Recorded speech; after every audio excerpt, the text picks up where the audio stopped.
Hello, everyone. Welcome to the Coach's Corner with Drew Burwash. I'm Chris Wells, Sports Information Director here at Lindsey Wilson, and Coach Drew Burwash, women's soccer coach, joins me. Coach, 2-3 on the season, coming off of a tough 2-1 loss up at Spring Arbor, number 1 team in the nation versus number 2.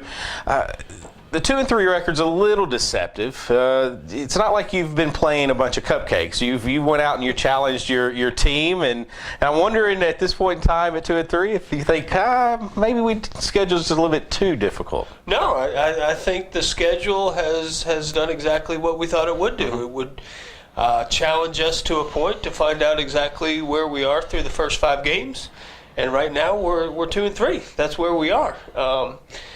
The game against Spring Arbor was, for me, I believe it's a turning point for our team. I think they began to realize the investment that it takes to be successful at the top.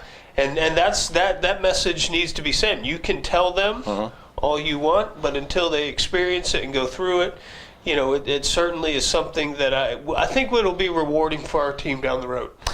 Well, I was watching the game that occurred up in Spring Arbor, and it appeared it was while you scored your goal and you actually led in the game 1-0 in the first half. I thought we played much better the second 45 minutes than we did the first. Did you agree?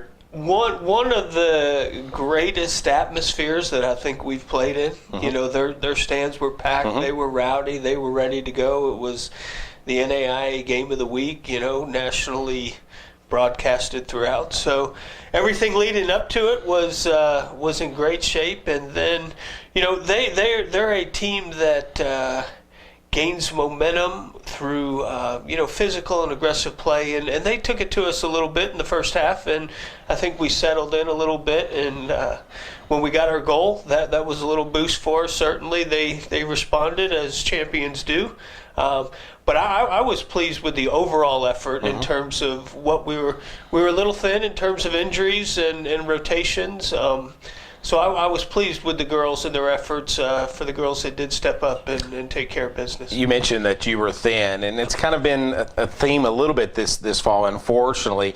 Do you see, is the clouds kind of starting to clear a little bit? Are we starting to get a little healthier? We're hoping, but we won't use that as a crutch. Everybody no, you never do. Throughout the country has injuries, and that's part of the game, and we're dealing with that, and I think we're doing a great job with it. What we're doing is we're getting experience for some of the younger players, and what they've done is they've come in and done a great job. So you don't just get your position back when you recover from injury. You come back and you earn that spot. So, certainly we're in a position. It's working a couple different ways for us, but I hope we're on the backside of some of the injuries and beginning to move forward. Lindsey Wilson 2-3 on the season. We're visiting with Lindsey Wilson women's soccer coach Drew Burwash on the Coach's Corner this week. And Coach, it doesn't get any easier, really, if you look at the national poll, because coming up this weekend at the Lindsey Wilson Classic, again, just a stacked field. 4 ranked teams, including yourself and Spring Arbor, who's going to make the return trip down here. You add in number 20 ranked Olivet Nazarene, number 8 Martin Methodist, the 2 teams you will play this week. This is a fun tournament, or classic, however you want to describe it. It's always great soccer. Yeah.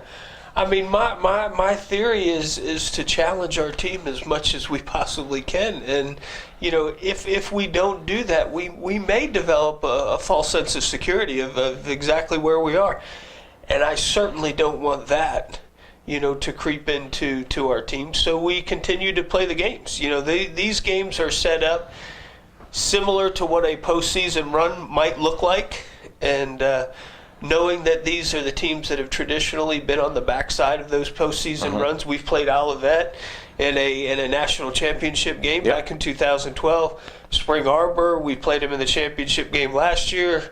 2012, we played them in the semifinal. There's Martin Methodist has won several national championships. So, in terms of what these teams have been able to do over the past, 5 to 6 years, you would struggle to find 4 teams that have done more, and during that period of time. So, that's the philosophy. And, our girls, I think we're beginning to understand that, wow, it's, 80%, 85, 90, 95%. is sometimes good enough to do it, but at the top it's not. And you've got to grind it out for 90 minutes plus, however long it takes. And, that's what I will take away from this weekend. Our girls responded in a very positive, a very difficult atmosphere to play in. Certainly we knew we were going to be challenged. They didn't surprise us with anything that they did, and we responded quite well. And now it's just a matter of sharpening some things up and adding a couple new ideas to what we want to do, and I think we're going to be just fine. One of the things that we should mention, and you won't use this as a crutch either, is how much of a turnover that this team had from a year ago when that team went to the national title game. It takes some time to gel everyone together, doesn't it? It does. We our philosophy is a little bit different than most, but we've got kids coming from halfway across the world, and we'd love to. It never happens as quick as I would like it to, but we would love to think you get off the plane, you get your apartment, your housing, you start going to school, and everything should just take off where you left off from back home. Doesn't work that way. doesn't work that way. So, but we're going through that process process with the transition, and there's girls that are making significant steps in those areas, and certainly I think truly believe our best days of football are in front of us, and we are seeing this past weekend some of those girls stepped up and had really big games for us. So I'm confident that we'll get there. It maybe takes us a little bit longer than most, but hopefully when the end of the season comes around, we'll be there. Coach, thanks so much for joining us. Thank you. That's LWC women's soccer coach Drew Burwash as the Blue Raiders fall to Spring Arbor this past week, but return this at home this weekend. They'll play Olivet Nazarene 7 o'clock Central Time at Walter S. Ruling Stadium on Friday night, and then on Saturday at 7 o'clock against Martin Methodist. That's the second game of a doubleheader that day. Spring Arbor, the fourth team involved in this Lindsey Wilson Classic. Hope to see you out at Walter S. Ruling Stadium on Friday and Saturday. Until next week, for Coach Drew Burwash, I'm Chris Wells. This has been the Coach's Corner with Drew Burwash.